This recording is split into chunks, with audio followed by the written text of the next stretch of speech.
आज हम आपके साथ एक और भयानक मामले पर नजर डालने जा रहे हैं और आज हम बात करने वाले हैं आईबी ऑफिसर चेतन प्रकाश गलाना केस के बारे में। इस घटना की शुरुआत होती है राजस्थान के एक जाने माने जिला कोटा से। यहीं रामगंज मंडी की इंद्रप्रस्थ कॉलोनी में एक शख्स रहा करते थे, 32 साल के चेतन प्रकाश गलाना। ये इंटेलिजेंस ब्यूरो यानी आईबी में सीनियर टेक्निकल ऑफिसर थे और दिल्ली में पोस्टेड थे। इनकी पत्नी थी 28 साल की अनीता मीणा। ये झालावाड़ के गायत्री कॉलोनी की रहने वाली थी। ये एक सरकारी टीचर थी और असनावर के सीनियर सेकेंडरी स्कूल में पोस्टेड थी। चेतन प्रकाश और अनीता के दो बच्चे भी थे, एक 5 से 5.5 साल का और दूसरा लगभग 4 महीने का। दोनों ही बेटे थे। यहां पर बात हो रही है साल 2018 के दिनों की। इन दिनों चेतन अपनी नौकरी की वजह से दिल्ली में रहा करते थे और अनीता अपनी नौकरी के कारण झालावाड़ में थीं। वैसे पति हर महीने 1-2 दिनों की छुट्टी लेकर अपने घर पर आते रहते थे।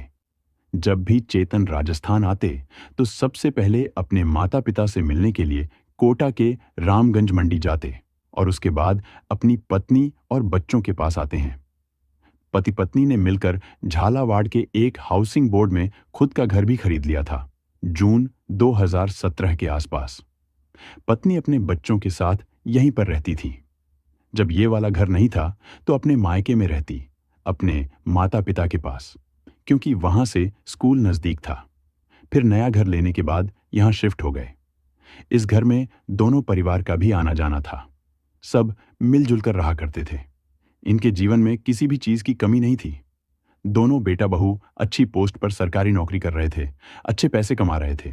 अब तो 2 बच्चे भी हो चुके थे। परिवार कंप्लीट हो चुका था, सुखी था। हर मायने में ये परिवार अपने सपनों की जिंदगी जी रहा था। लेकिन अब सब कुछ बदलने वाला है। 14 फरवरी 2018 वैलेंटाइंस डे का दिन। इसी दिन चेतन प्रकाश 2 दिनों की छुट्टी लेकर राजस्थान आते हैं। हमेशा की तरह पहले ये अपने माता पिता से मिलने गए, कुछ घंटे उनके साथ बिताते हैं।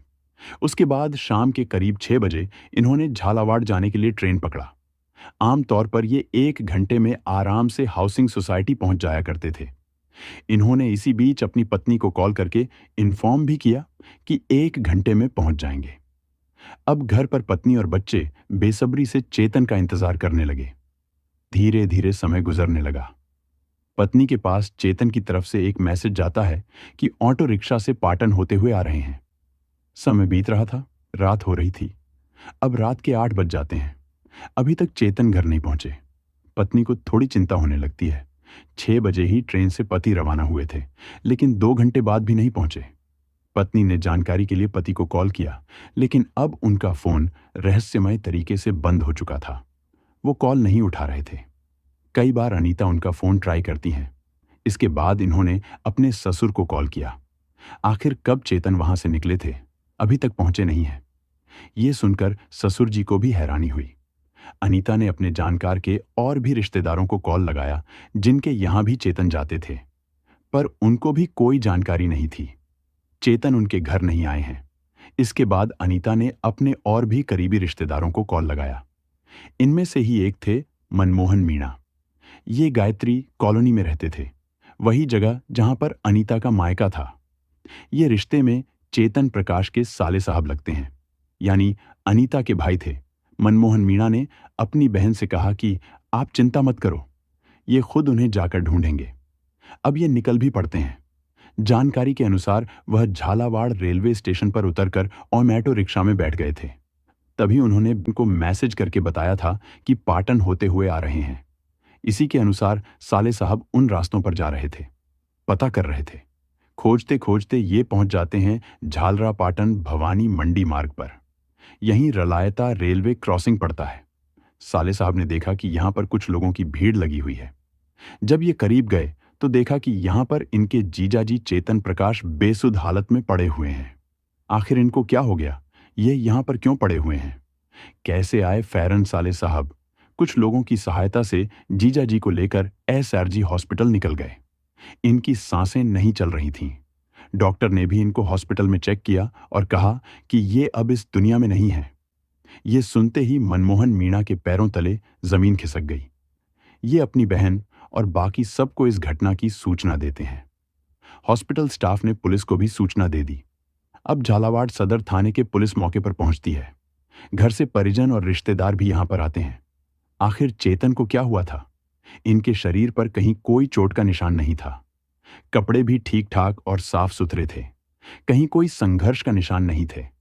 देखकर ऐसा भी नहीं लगा कि इनका किसी साथ मारपीट हुआ हो या कुछ अजीब हुआ हो। पर फिर भी चेतन प्रकाश को हुआ क्या? इनके साथ ऐसी अनहोनी कैसे हो गई? उसके बाद अगले दिन 15 फरवरी को पुलिस ने शव का पोस्टमार्टम कराया। बीआरएस हॉस्पिटल में मेडिकल सुपरिटेंडेंट की निगरानी में डॉक्टर्स के पैनल द्वारा सारी प्रक्रिया होती है। अब चेतन प्रकाश कोई छोटे मोटे आदमी तो थे नहीं, एक ऑफिसर थे। वो भी इंटेलिजेंस ब्यूरो में ये मामला भरा था। हाई प्रोफाइल था। डॉक्टर ने उनके कुछ सैंपल्स प्रिजर्व करके जयपुर एफएसएल भिजवा दिए। यहां पर पोस्टमार्टम जो हुआ था उसमें डॉक्टर्स को कुछ भी पता नहीं चलता है। आखिर चेतन के साथ जो भी अनहोनी हुई उसके पीछे का कारण क्या था? डॉक्टर ने यह भी बताया कि चेतन के हाथ और पैर के नाखूनों में कुछ नीलापन है, थोड़े से नीले हो गए हैं। अब इसके पीछे का कारण क्या हो सकता था? यह तो विसरा जांच हिस्टोपैथोलॉजी एग्जामिनेशन के बाद ही पता चल सकता था। इसी 15 फरवरी को चेतन के पिता महादेव मीणा जी सदर थाने में बेटे के संदिग्ध परिस्थिति को देखते हुए मामला दर्ज करवाते हैं। पुलिस ने सीआरपीसी की धारा 174 के तहत केस दर्ज कर लिया। सभी लोग यही मानकर चल रहे थे कि किसी बीमारी की वजह से वो सब कुछ हुआ है। शायद हृदय ने काम करना बंद कर दिया हो, अचानक से यह सब कुछ हुआ था। अभी यह मामला ठंडा पड़ा हुआ था क्योंकि कुछ पुख्ता सबूत नहीं थे। घर में सबका रो रो कर हाल बेहाल था। सभी दुखी थे। एक तरफ पत्नी बच्चों को लेकर रो रही थी, दूसरी तरफ बाकी परिवार के लोग। एक बिंदु पर पुलिस को यह भी लगा कि कहीं कोई बाहरी ताकत या कोई खुफिया एजेंसी तो चेतन प्रकाश के पीछे नहीं पड़ी थी, क्योंकि ये एक आईबी ऑफिसर थे, अंदर के आदमी थे। इन्हें कुछ रहस्य पता हो जिसकी जानकारी उन्हें चाहिए हो, और जब नहीं मिल पाया तो रास्ते से हटा दिया, या फिर इन्हें उस देश की कोई जानकारी पता लग गई हो। वक्त बीत रहा था लेकिन केस अभी भी वहीं पर था। इसी दौरान चेतन प्रकाश के पिताजी भी इधर उधर भटक रहे थे, चक्कर काट रहे थे, केस को आगे बढ़ाने की कोशिश कर रहे थे।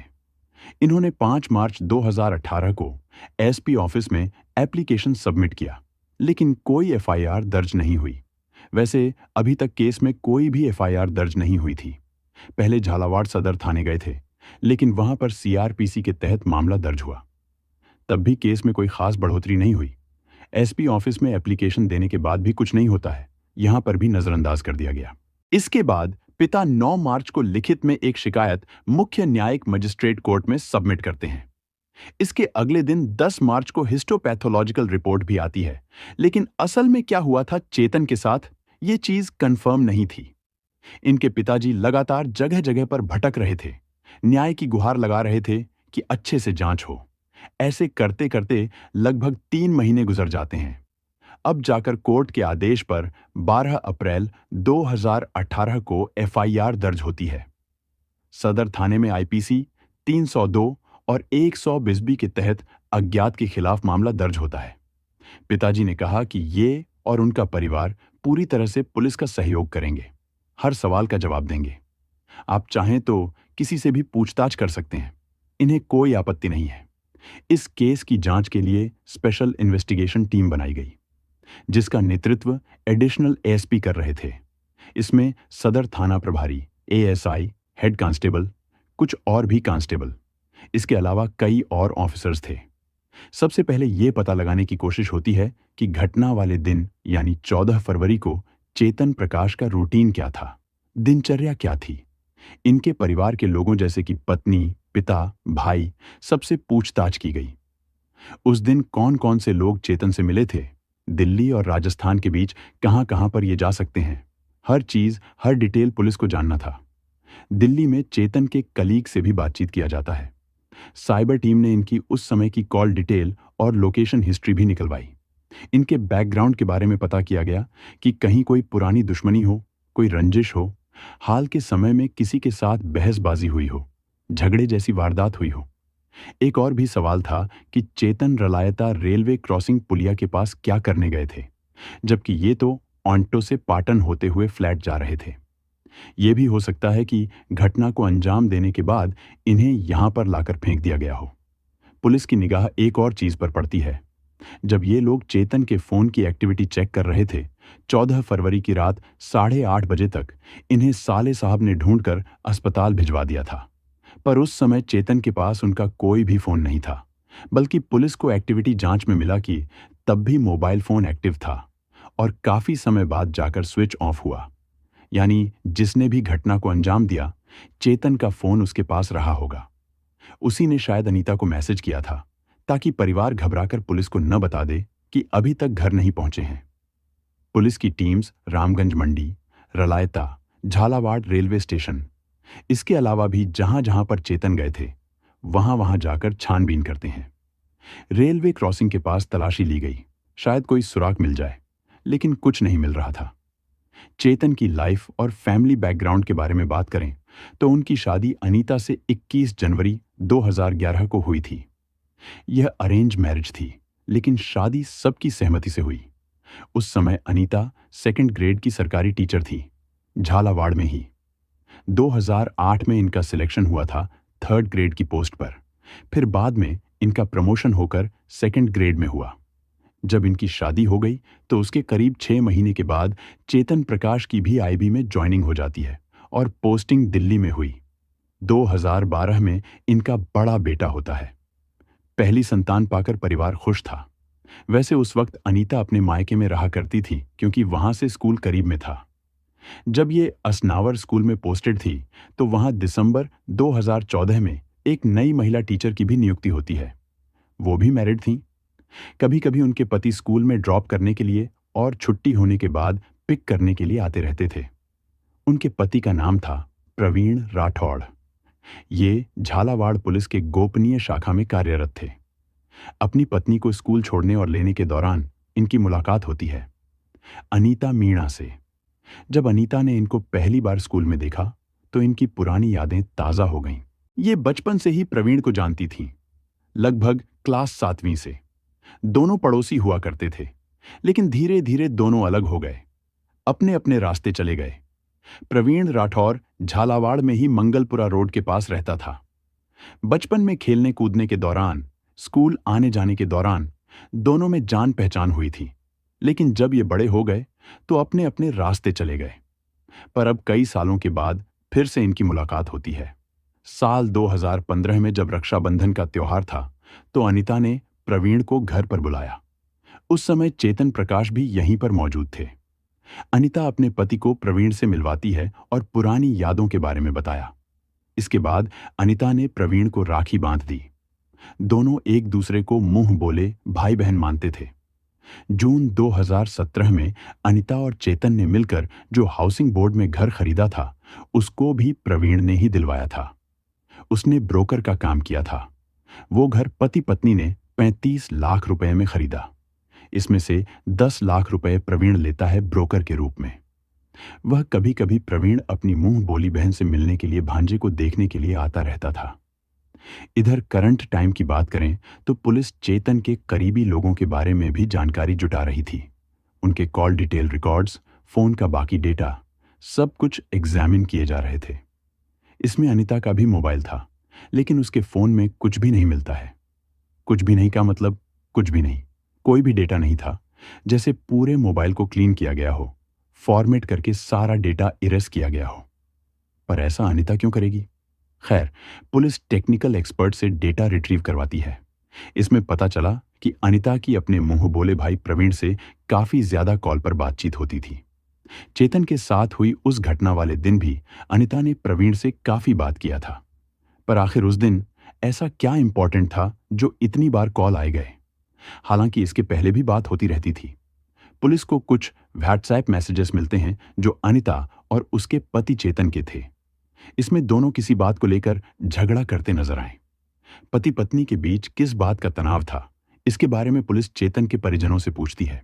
वे बताते हैं कि पिछले कई महीनों से अनीता और चेतन के रिश्ते ठीक नहीं थे। आए दिन झगड़े होते। उन झगड़ों की वजह था प्रवीण। चेतन को प्रवीण का घर पर आना पसंद नहीं था। ससुराल के लोग भी जब फ्लैट में जाते थे तो प्रवीण वहां मौजूद होता था। इन्होंने भी उसको कई बार कहा कि ऐसे यहां पर मत आया करो। जब चेतन घर पर हो तभी आओ। भले एक दूसरे को भाई बहन मानते हो, लेकिन ऐसे आना ठीक नहीं है। लेकिन प्रवीण मानता नहीं था। वह अक्सर ही अनिता से मिलने के लिए फ्लैट में आता। अब इन्वेस्टिगेशन करने वाली पुलिस ने सोचा कि एक बार प्रवीण से बात करनी चाहिए।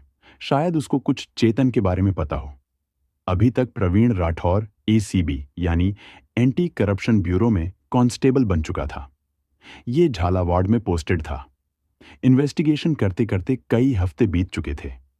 अप्रैल में एफआईआर दर्ज हुई। अब जून का महीना आ गया। पुलिस की टीम प्रवीण के घर पर पहुंची। घर वाले बताते हैं कि बेटा तो 14 जून को ही शहर से बाहर चला गया था। उसने कहा कि उसको कुछ सरकारी काम आ गया है, अजमेर जाना है। अगर उसका फोन स्विच ऑफ भी हो जाए तो चिंता मत करिएगा, जरूरी काम के चलते बंद करना पड़ सकता है। इतना कहकर वो चला गया। अब पुलिस अपनी तरफ से पता करती है, पर ऐसा कोई भी सरकारी काम नहीं था। किसी भी तरह की ड्यूटी प्रवीण को नहीं सौंपी गई थी। फिर वो क्यों जाएगा? अब पुलिस को यह समझने में देर नहीं लगती है कि प्रवीण इस घटना में शामिल हो सकता है।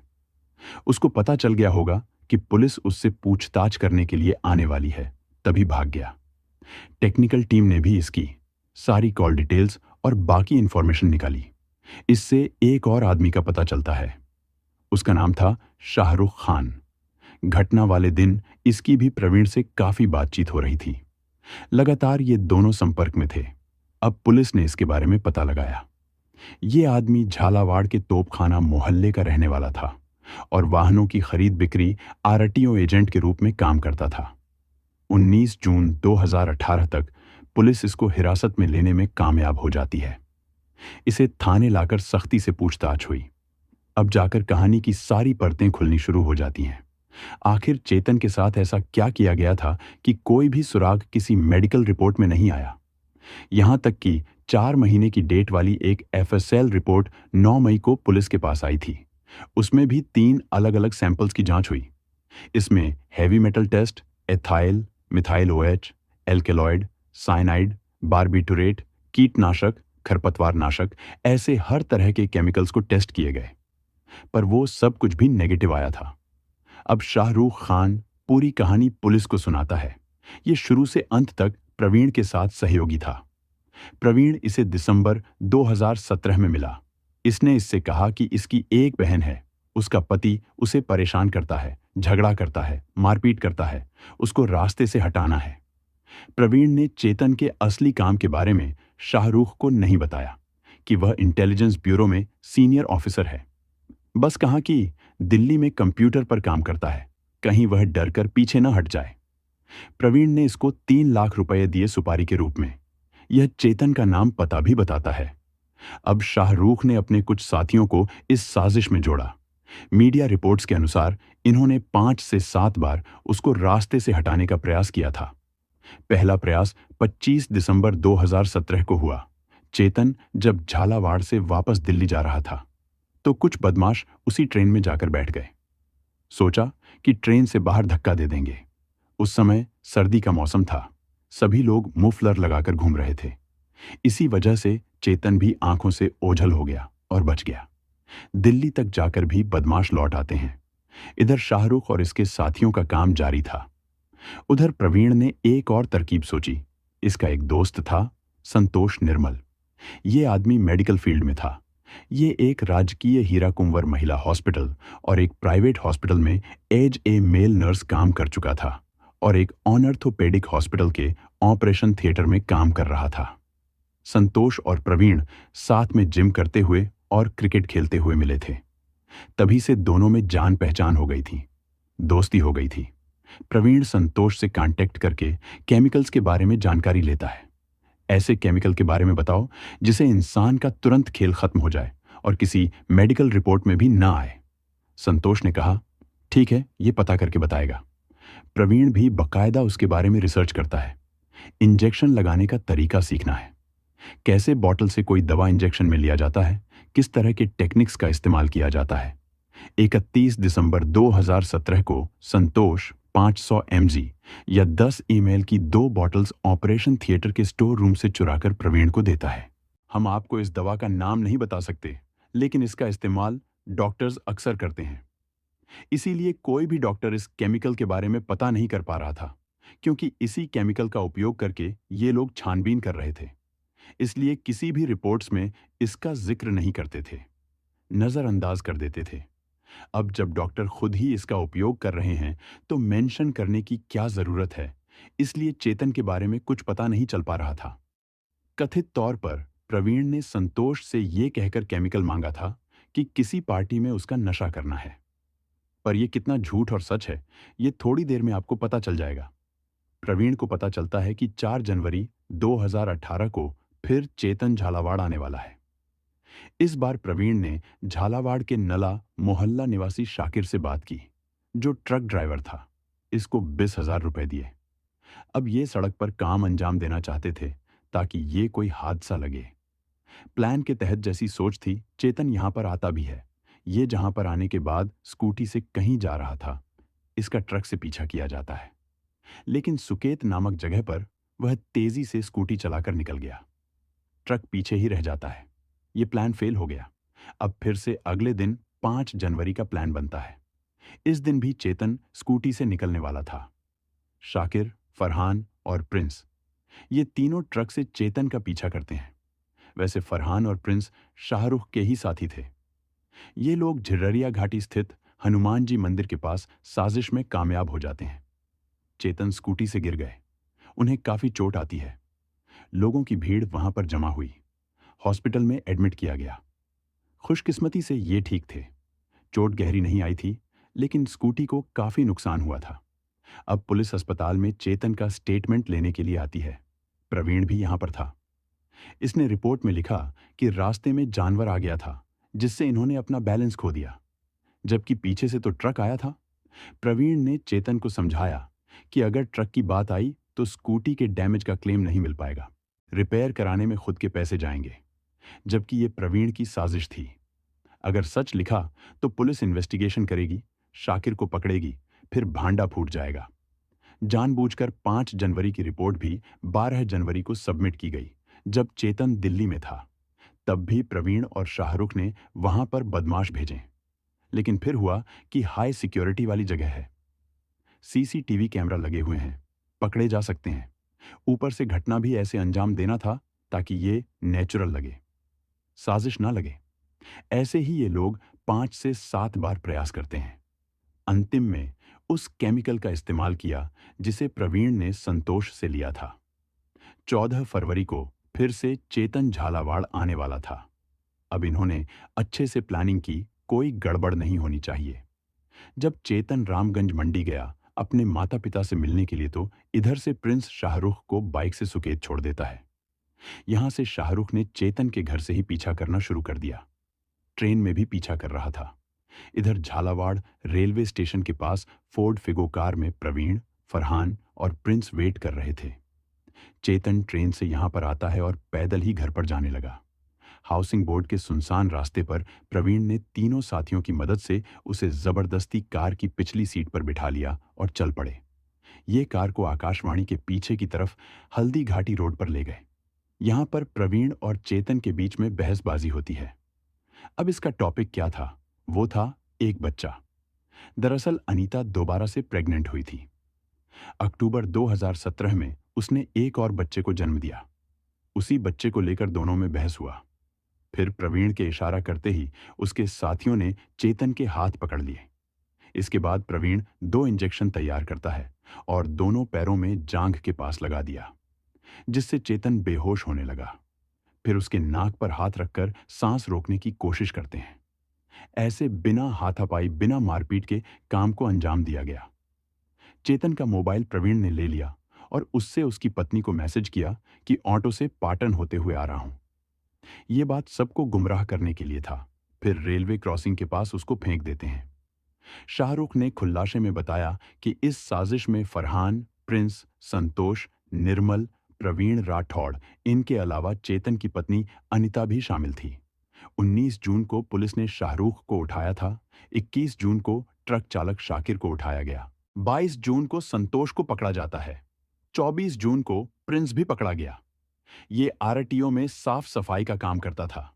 इसको साजिश में जोड़ने के बाद शाहरुख डेली 50 रुपए देता था और घटना के बाद 150 रुपए देने लगा। वैसे इसकी उम्र 18 साल से कम थी, इसलिए इसे जुवेनाइल होम भेजा जाता है। 25 जून को अनिता को भी अरेस्ट किया गया। अनिता और प्रवीण ने दुनिया के लिए एक दूसरे को भाई बहन बना लिया था, जबकि ये एक दूसरे से प्यार करते थे। ऐसा इसलिए किया था कि किसी को शक न हो अगर ये मिले भी। 2008 में अनिता की नौकरी लगती है। प्रवीण भी पुलिस कांस्टेबल बन गया। ये दोनों अपने अपने घरों पर एक दूसरे के बारे में बताते हैं, लेकिन इन दोनों के की जाति अलग थी, इसलिए परिवार नहीं माना। अनीता की शादी कहीं और करा दी गई, जो चेतन था। 21 जनवरी 2011 को इधर प्रवीण की भी शादी हो जाती है। लेकिन फिर से दोनों मिलते हैं जब प्रवीण की पत्नी की नौकरी उस स्कूल में लग गई जहां पर अनीता थी। ये बस एक इत्तेफाक था। ऐसे ही दोनों फिर से मिलते हैं। अब लगा कि इन्हें साथ होना चाहिए। अनीता के पति दिल्ली में रहते थे, कभी कभी घर आते। उससे प्रवीण को भाई के तौर पर पहचान कराई गई ताकि वो भी शक न करे, क्योंकि उसका पति तो दिल्ली में रहता था और घर दिलवाते समय खुद भी 10 लाख रुपए लेता है। प्रवीण ही कन्विंस करके अनीता और उसके पति को अलग जगह पर घर दिलवाता है ताकि अनीता वहां पर अकेली रहे, क्योंकि उसका पति तो दिल्ली में रहता था और घर दिलवाते समय खुद भी 10 लाख रुपए लेता है। जब यह घर खरीदा गया जून 2017 में, उस समय अनीता प्रेग्नेंट थी। यह बच्चा चेतन का नहीं बल्कि प्रवीण का था। मीडिया रिपोर्ट के अनुसार ये दोनों अनीता के शादी की सालगिरह के दिन यानी 21 जनवरी 2017 को करीब आए थे। उसके बाद ही प्रवीण ने कहना शुरू किया कि अलग घर लेकर रहो, पर इसका लगातार घर आने से परिवार को संदेह हुआ। चेतन को शक होता है। पति पत्नी में झगड़े शुरू हो गए। जब अनीता हॉस्पिटल में एडमिट हुई बच्चे को जन्म देने वाली थी, तो प्रवीण उसके साथ हर समय था, जैसे कि वही बच्चे का पिता हो। जिस तरह से वह बच्चे की देखभाल करता था, उसके कपड़े बदलता था, डायपर चेंज करता था, उससे परिवार को भी अजीब लगने लगा। उन्होंने चेतन को बताया। यहीं से पति पत्नी के बीच बड़ा क्लेश शुरू हो जाता है। चेतन कहने लगा कि दूसरा बेटा इसका नहीं है, उसका डीएनए जांच कराओ। इसी के बाद अनीता और प्रवीण मिलकर साजिश रचना शुरू करते हैं। इन्होंने वैलेंटाइंस डे का दिन इसलिए चुना क्योंकि प्रवीण अनीता को तोहफा देना चाहता था, उसके पति को रास्ते से हटाकर। तभी पत्नी अपने पति को बुलाती है, वैलेंटाइंस डे के दिन की घर आ जाओ, साथ रहेंगे। अनीता प्रवीण को चेतन की हर जानकारी दे रही थी, कब कहां पर वह आने वाला है। 18 अगस्त 2018 तक प्रवीण भी पकड़ा जाता है। किसी मुखबिर से टिप मिला था, उसके जरिए नाकाबंदी करके कार सहित इसको पकड़ा गया। फिर इसके निशानदेही केमिकल की बोतल, इंजेक्शन सब कुछ बरामद हो जाता है। आगे पुलिस एफएसएल से उस केमिकल की भी जांच करवाती है जिसका उपयोग किया गया था। इसके बारे में शाहरुख ने बता दिया था। रिपोर्ट में पाया जाता है 2 सितंबर 2018 को पुलिस इन्वेस्टिगेशन कंप्लीट करके चार्जशीट सबमिट करती है। ये केस कोर्ट में करीब 7 सालों तक चला और अब जाकर मई 2025 में इसका फैसला आया। एससी एसटी कोर्ट शाहरुख और प्रवीण को उम्र कैद, इसके अलावा अनीता और संतोष को 14 साल की सजा सुनाती है। साथ में 1-1 लाख रुपए का जुर्माना भी लगाया गया। सबूतों के अभाव में फरहान बच गया, क्योंकि एक की उम्र 18 साल से कम थी, तो वह 3 साल में छूट गया। हालांकि चेतन के पिताजी इस फैसले से संतुष्ट नहीं हैं। अब ये केस संभवतः राजस्थान हाईकोर्ट में जाएगा। दोस्तों, इस अपराध की कहानी को सुनाने का उद्देश्य किसी को दुख पहुंचाना या परेशान करना नहीं है, बल्कि आपकी जागरूकता बढ़ाना है और आपको सावधान करना है। इस पूरी घटना के बारे में आपके क्या विचार हैं? कृपया कमेंट में जरूर बताएं और आप किस शहर से वीडियो देख रहे हैं, कृपया उस शहर का नाम भी लिखें। अगर आपको हमारी मेहनत पसंद आई हो तो वीडियो को लाइक करते हुए शेयर भी करें। और अब तक आपने चैनल को सब्सक्राइब नहीं किया है तो कृपया चैनल को सब्सक्राइब अवश्य कर लें। धन्यवाद।